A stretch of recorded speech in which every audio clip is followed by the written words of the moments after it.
네, 안녕하세요. 예사연 라운드 테이블입니다. 코로나19가 발생된 지 이제 1년이 좀 넘었습니다. 작년 1월 20일 날 첫 환자가 발생했다고 하고요. 2월 중순에 저희가 비대면 예배를 처음 시작했어요. 굉장히 힘든 시간을 지금 지나가고 있죠. 그리고 앞으로도 진행 예정이긴 한데 코로나19, 처음에는 코로나19와 우울감이 있는 블루라는 단어를 합쳐서 코로나 블루라고 하다가 지금은 코로나 레드, 암울한 현실, 더 이상 해결될 게 없다, 미래가 없다는 이름으로 코로나 블랙까지 이야기가 지금 나오고 있습니다. 마찬가지로 세상도 굉장히 힘들지만 우리 교회도 굉장히 어려운 시간을 보내고 있고요. 또 그 안에서 우리 특별히 예배 찬양을 담당하는 저희들 가운데도 굉장히 많은 변화들을 적응을 해나가고 있습니다. 그래서 오늘은 코로나 1년을 지나가면서 코로나19를 통한 우리 예배 찬양의 어려움, 어떻게 적응해 나가고 있는지를 함께 우리 패널들과 함께 이야기를 나누도록 하겠습니다. 오늘 우리 세 분의 패널을 모셨는데요. 우리 각자 소개 좀 먼저 부탁드리도록 할까요? 저는 박경배라고 합니다. 교회에서 그 예배 엔지니어를 했었고요. 지금 교회 엔지니어들을 교육하는 일들도 하고 또 교회 예배에 관련된 디자인을 하는 그런 일들을 지금 하고 있습니다. 네, 감사합니다. 네, 저는 주영광 목사고요. 지금 오늘 촬영 장소 세명선교회 사역하고 있고, 감사합니다. 네, 또 셀베이션이라는 선교 단체에서도 사역을 하고 있습니다. 네, 네, 안녕하세요. 저는 리튠즈 뮤직의 대표 이덕천입니다. 반갑습니다. 감사합니다. 오늘은 그래서 지난 회에서는 우리 예배 찬양 A부터 Z까지 얘기를 다 나눴는데 오늘 조금 패널에 이제 변화를 줬어요. 그래서 조금 우리가 구체적인 얘기들을 할 수 있을 것 같아서 경험에 비춘 얘기들을 좀 우리가 함께 나눴으면 좋겠어요. 코로나19가 지금 1년을 지나가고 있는데 저는 이 마스크 끼고 찬양하는 것이 처음엔 정말 공포였어요. 이걸 언제 벗을 수 있을까? 물론 지금 저의 공포들보다 우리 이렇게 회중들을 바라보면서 저분들이 얼마나 이렇게 입을 벌려서 크게 찬양을 하기를 원하실까라는 그런 안타까운 마음들을 갖고 있는데, 주영광 목사님께 먼저 좀 물어보고 싶어요. 코로나19 예배 찬양에 좀 어떤 어려움들을 좀 겪으셨는지 한번 좀 나눠주실까요? 저희는 이 사태 이전에 이미 그 중계 시스템을 구축을 했었어요. 2019년 추석 때문에. 네. 추석에 내려가는 분들이 저희 동네 특성상 네. 많으니까 중계를 하자 해가지고 이제 그때 준비를 했는데 이게 공교롭게도 몇 개월 뒤에 터진 거죠. 그래서 일단은 그런 부분에 뭐 중계나 이런 건 어려움이 없었는데, 처음에는 아까 말씀하신 이제 이 마스크를 끼냐 마냐에 처음에 시작했잖아요. 저희가 처음에 맞아요. 찬양하는 사람들은 벗어야 된다부터 해가지고 시작했다가 지금은 마스크 끼고 찬양하고 있는데, 그나마 어려움이라고 하면 저희가 끼는 거는 괜찮은 것 같아요. 괜찮은데 이제 회중들의 표정이 보이지 않고 이제 눈만 보고 찬양해야 되거나 혹은 아예 아무도 없거나 이런 부분이 제일 어렵지 않은가. 저는 예배를 걸고 완성하는 거는 이 사람이라고 생각을 하기 때문에 이 사람들끼리의 이 소통이 쉽지 않은 상황이 가장 큰 어려움이 아닌가 하는 생각을 합니다. 그 맞아요. 처음에 이제 코로나가 진행되고 또 어떤 큰 사태가 일어나면서 이제 우리가 비대면 예배를 드렸잖아요. 이제 그때 저희가 이제 그 넓은 본당에 예배실에 예배팀 아니면 혼자만 서서 카메라를 보고 찬양을 하는 것이, 내가 이거 콘서트를 하는 건지 회중 예배자가 회중이 없이 예배한다는 것에 대한 굉장히 좀 어려움과 두려움이 좀 있더라고요. 이덕전 대표한테 좀 여쭤보고 싶어요. 곡은 어떤 좀 변화가 좀 있었을까요? 이 선곡에 대한 좀 변화도 좀 있었다고 생각해요. 코로나 시대 때. 선곡에 대한 변화도 분명히 있었죠. 왜냐하면은 그 코로나 때문에 어떻게 보면은 사람들이 예상하지 못한 그런 장기적인 그런 어떤 온라인 예배를 드리게 됐잖아요. 그러면서 사람들이 어떻게 보면은 이 찬양팀과 함께 음성을 중계하는 그거에 대한 부담을 갖는 교회들이 좀 늘어났어요. 사실. 그러니까 어떻게 보면은 찬양팀의 연주자나 아니면 찬양 사역자들의 그 역할 자체가 더 줄어드는 거예요. 왜냐하면은 교회가 부담이 되니까. 그러면서 선곡 자체도 오히려 심플하게 가는 거죠. 심플하게 가는데 어떻게 심플하게 가냐면 악기를 줄이다 보니까 찬송가 위주의 아주 심플하게 그냥 같이 함께 부를 수 있는 그런 식으로 형태로 가는 경우들이 많이 발생을 하게 됐죠. 그러니까 코로나로 인해서 정말 어떤 데는 찬양 사역자가 있음에도 불구하고 찬양 사역자를 쓰지 않고 네. 사회자가 나와서 맞아. 찬송가 3장 부르고 그냥 예배 드리는 우리의 졸립이 네. 언제 잘릴지 모르는. 아, 근데 정말 그런 것 같아요. 우리 처음에 우리가 집합 금지로 비대면으로 예배를 드렸을 때는 찬양 저도 한 2주 정도 쉬었던 걸로 생각되거든요. 그냥 목사님이 혼자 강단에서 사회자가 찬송가 부르고 말씀 던지고 그렇게 했다가 어떻게 보면 회중이 살려주셨어. 회중이 제발 찬양하고 싶어요. 그래가지고 그 다음부터 이제 조금씩 적응해 나가는 입장이었던 것 같아요. 그러니까 악기 연주자도 굉장히 힘들었겠다. 그렇죠. 많이 자리를 잃은 사람들도 많이 있는 것 같아요. 네, 많이 있습니다. 네. 우리 필드에 있는 우리 박경희 대표님 워낙 많은 교회들은 이제 컨설팅을 하고 계시니까 그때 좀 어땠어요? 교회들이 준비가 안 돼 있는 교회들 참 많았을 텐데. 일단은 그 중계를 할 때는 이제 그 공간 안에서 소리를 지음하고 보내야 되는데 소리를 지음할 때 일단 과정에서 마스크를 쓰거나 그렇지. 필터를 쓰거나 이렇게 하다 보니까 소리의 용량이 좀 적다 보니까 아무래도 정확한 소리가 전달이 안 되기도 하고 더 나쁜 거는 목사님 강단에 쉴드를 이렇게 쳐서 하다 보면 그 마이크 지음이 사실은 집중이 안 되고 막 그 리플렉스 돼 가지고 그 캔슬되는 소리들이 다 들어가는 거예요. 그러니까 소리가 명료하지 않고 그 어떤 플로팅이라고 하는데 그런 그 왜곡된 소리들이 들어가서 실제로 전달이 되고 있는 거예요. 찬양대도 마찬가지고 마스크 쓰고 찬양하다 보면 아무래도 또 성량도 작아지고 실제로 주파수에서도 균형이 많이 안 맞고 그러다 보니까 실제로 우리가 유튜브를 통해서 보지만 뭐 잠깐만 볼 수도 있지만 다른 거 하면서 볼 수도 있거든요. 근데 이제 오디오는 계속 청취하는데 그렇지. 오디오가 많이 여러 가지 면에서 어려움이 좀 있었죠. 네. 그 벌써 지금 우리가 1년이 좀 넘어가면서 이런 어려움이 있었나라는 퀘스천 들 정도로 너무 많이 적응을 했어요. 그렇죠. 근데 우리가 적응 얘기도 조금 할 텐데요. 그 전에 조금 더 몇 가지만 좀 한번 각자가 생각하는 어려움이 어떤 어려움들이 있었는지, 그리고 또 교회들이 영상 중계나 유튜브 이런 것들이 준비 안 된 교회들이 참 많았을 것 같고, 어떤 어려움들을 우리가 좀 겪었나요? 저는 이게 그 저희 교회 중고등부 예배 때였어요. 사부 예배 이제 제가 인도하는데 예배 직전에 이제 저희 교회는 비대면을 하는데 누가 이제 시청에다가 이제 저기 중고등부 예배 저기 대면을 한대더라 막 해가지고 한 거예요. 근데 진짜로 비대면인데 그래서 저랑 반주자 그날은 반주자도 없었어요.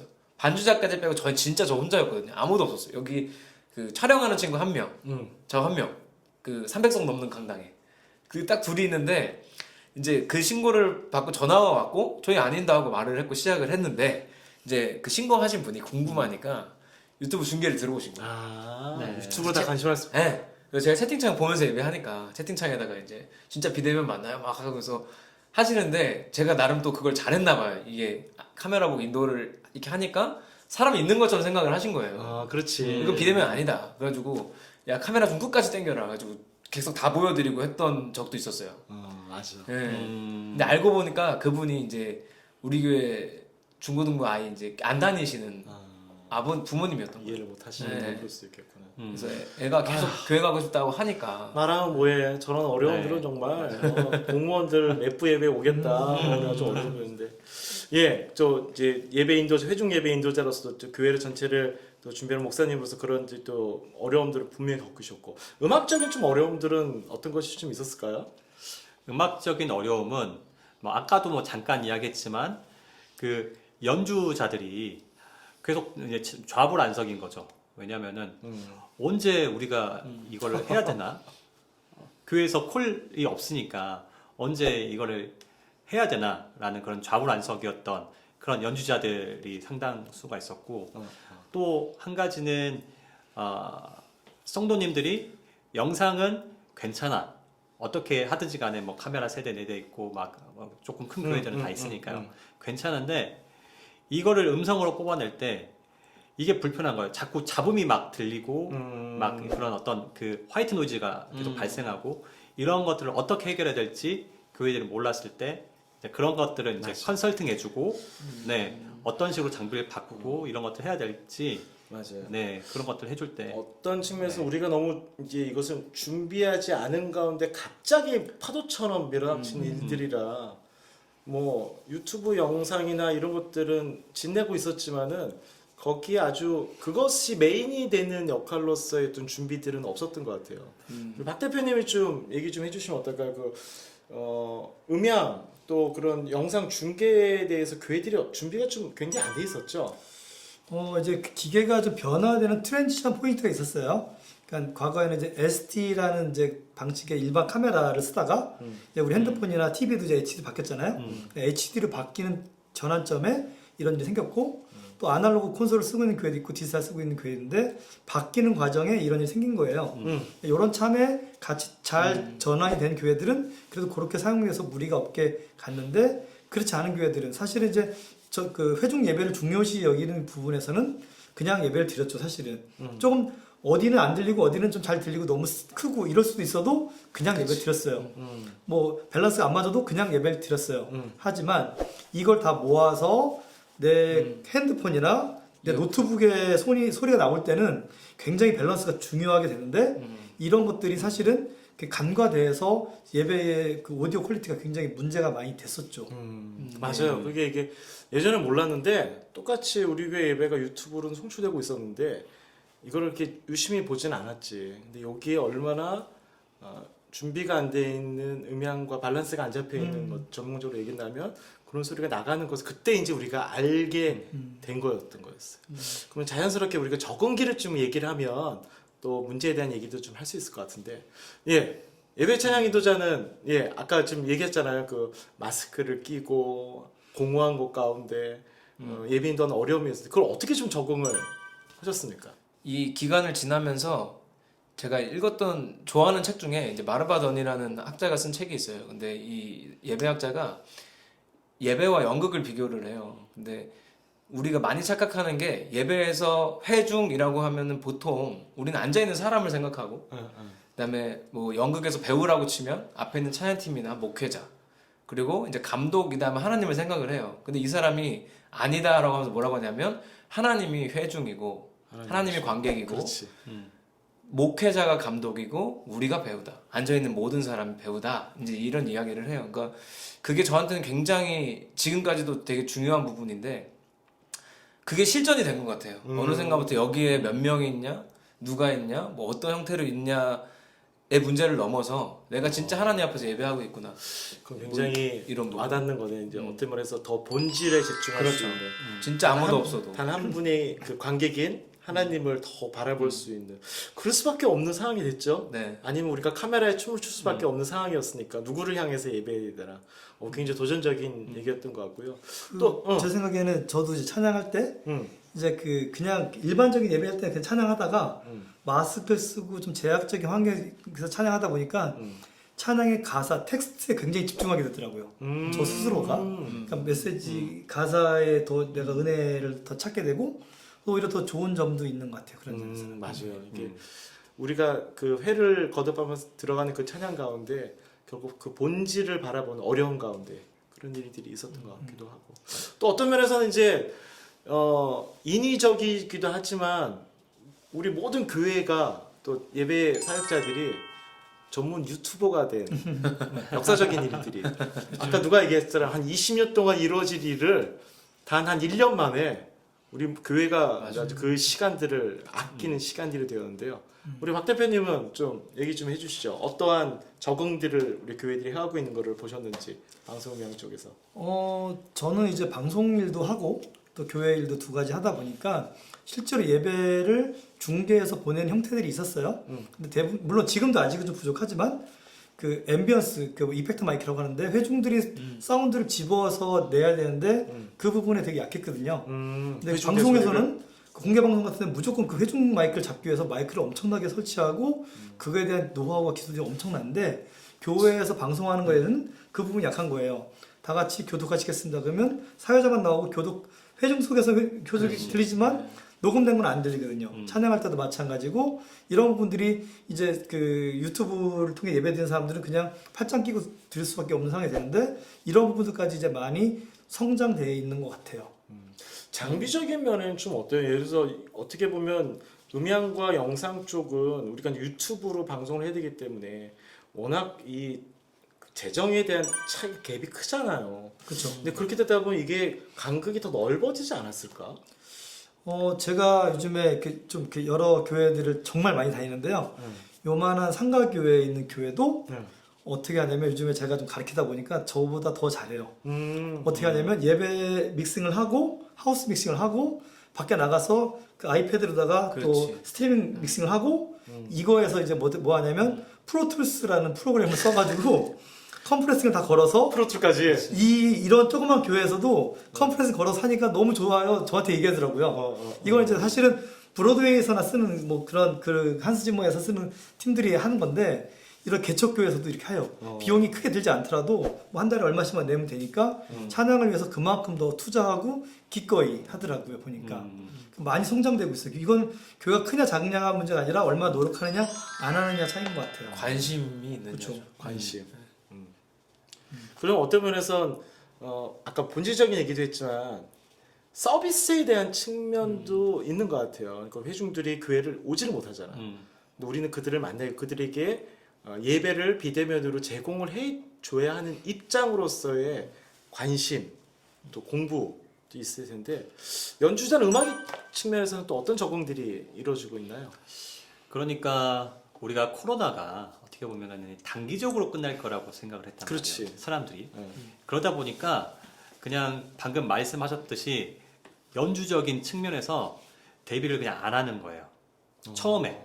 금방 끝날 거다. 금방 끝날 거다. 유지를 할 거다. 네, 그러니까 아까 말씀드렸듯이 그냥 미니멀하게 연주하고 그냥 이런 식으로 하다가 한 몇 개월 있다가 다시 재개되면 이 온라인 방송 폐지하고 다시 풀세션으로 결국 가고 모이는 것이 목적이라고 생각하는 것이. 그 모이는 게 목적을 생각하고 계속 그런 식으로 이제 생각을 했는데 이게 계속 길어지는 거예요. 길어지고 끝이 보이지 않는 거죠. 그러다 보니까 교회들이 이제 인식을 한 거예요. 아, 이거는 길게 바라봐야겠구나. 우리가 그러면은 온라인으로 어떤 식으로 연주적으로 우리가 데뷔를 해서 이것들을 해 나가야 될지 이제 심도 있게 논의를 해야겠구나 라고 인식을 하게 된 거죠. 그러다 보니까 어떻게 보면 연주적인 측면에서는 사실 좀 늦게 적응이 된 것 같아요. 왜냐면 영상은 보여야 되니까 바로바로 이런 것들을 하지만 연주적인 부분들은 조금만 참다가 조금만 있다가 우리가 재개되면 그때 다시 원래대로 하면 된다라는 마인드를 계속 갖고 있다가 그 마인드를 깨는데 시간이 좀 오래 걸리는 것 같아요. 그러니까 그게 오히려 그 적응하는데 시간을 더 오래 걸리게 만든 하나의 요인이지 않았나. 그래서 지금은 연주적으로 보면은 참 이제는 좀 더 노력하는 교회들은 이제 온라인으로 같이 합주하는 그런 시스템을 맞아요. 온라인 연주. 네, 시스템을 가지고 합주를 하기도 하고 그 다음에 그 같이 모여서 연주를 못하는 그런 시스템에 있는 사람들은 그 실시간으로 같이 그런 시스템들이 있더라고요. 그래서 실시간으로 같이 연주를 하고 아니면 그 먼저 그냥 똑같이 뭐 로직을 쓰든 프로툴을 쓰든 그걸 똑같이 클릭에 맞춰서 똑같이 연주한 거를 갖다가 같이 합쳐가지고 주일날 그걸 같이 영상으로 먼저 미리 편집해서 내보내고 그리고 나서 설교자들이 또 설교하시고 이런 식으로 이제 다양한 방법으로 시도하면서 적응하는 교회가 적응을 해나가고 있습니다. 그리고 좀 해석하기 나름이긴 하지만 20년 거리를 일들을 교회들은 결국은 미래의 새로운 예배에 대해서 준비하는 교회들과 아니면 곧 끝날 것이다. 다시 모여서 예전 같은 예배를 드릴 것이다는 기다리는 예배들 그 두 가지 이제 교회들이 계속 공존하는 것 같은데요. 우리 2부에서는 이 코로나를 통해서 앞으로 어떠한 예배들을 우리가 만날 것이고 어떠한 우리가 이제 준비를 하고 있으며 대안적인 예배에 대한 얘기들을 조금 우리가 나누면서 더 코로나에 대한 우리 찬양 예배 찬양에 대한 얘기들을 나누는 시간 갖도록 하겠습니다. 감사합니다. 감사합니다.